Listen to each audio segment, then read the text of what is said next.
Vaibhav Suryavanshi batting చూసిన తర్వాత ఎవరైనా సరే ఫియర్‌లెస్ గేమ్‌కి నిలువెత్తు నిదర్శనం అని చెప్తాడు.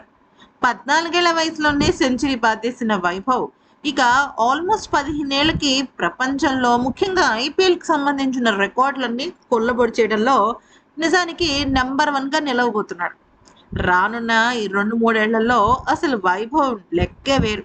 ఎందుకంటే చిన్న పిల్లాడిగా అంటే ఆ బాబుకి ఒక 5, 6 ఇయర్స్ ఉన్నప్పుడు ఇదే స్టేడియంలో వాళ్ళ నాన్నతో కలిసి తలకి ఒక చిన్న రిబ్బన్ కట్టుకొని చిన్న బాబులాగా వచ్చి చూసిన ఈ బాబు ఇప్పుడు కోట్లు కొల్లగొడుతున్నాడు. ఇక సిక్సర్ల వర్షం కురిపిస్తున్నాడు. మైదానాలలో ద మోస్ట్ ఫేవరెట్ ఆటగాడిగా బరిలోకి దిగుతున్నాడు. అలాంటి ఆటగాడు ఈరోజు అద్భుతమైన క్రీడా స్ఫూర్తిని కనపరుచుకున్నాడు. అయితే ఇక నేరుగా రోహిత్ దగ్గరికి వెళ్ళి కాళ్లకు నమస్కరించాడు. అయితే ప్రస్తుతం సోషల్ మీడియాలో ఇది విపరీతంగా వైరల్ అవుతోంది. నిజానికి వైభవ్ సూర్యవంశీకి విరాట్ కోహ్లీ అన్న, రోహిత్ శర్మ అన్న చాలా ఇష్టం. విరాట్ కోహ్లీ అంటే ఎంత ఇష్టం అంటే చిన్నప్పటి నుంచి కూడా తనకు సంబంధించిన గేమ్స్ ఆడుతూ వచ్చాడు. కానీ రోహిత్ శర్మ అంటే తనకు వల్లమాలిన అభిమానం. ఎందుకనంటే రోహిత్ శర్మ తనను ఎంకరేజ్ చేయడంలో ముందుంటాడు.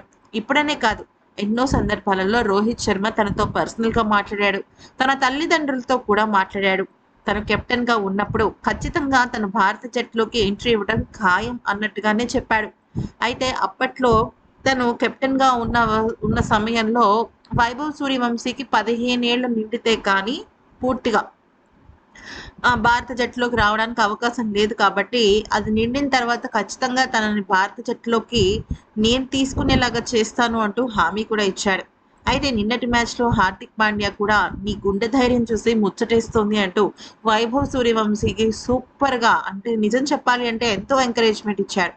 తన బౌలింగ్‌లో 6 కొట్టినా కూడా బూమ్రా తన దగ్గరికి వచ్చి నైస్ షాట్ అంటూ చెప్పాడు. ఇలాగ ముంబై జట్టు మొత్తం అంతా కూడా వైభవ్ సూర్యవంశీని అద్భుతంగా ఎంకరేజ్ చేయడంతో ఇక వైభవ్ కూడా రోహిత్ శర్మ కాళ్ళకి నమస్కారం చేసుకుని తన గురువు భక్తిని చాటుకున్నాడు. ఇది చూసిన వాళ్ళందరూ కూడా షాక్ అయిపోయారు. అబ్బా! అసలు ఇలాంటి సీన్ మళ్ళీ వస్తుందా అన్నట్టుగానే అక్కడ వ్యవహరించారు. ఈ వీడియో కనుక నచ్చితే లైక్ చేసి సబ్స్క్రైబ్ చేసుకోండి.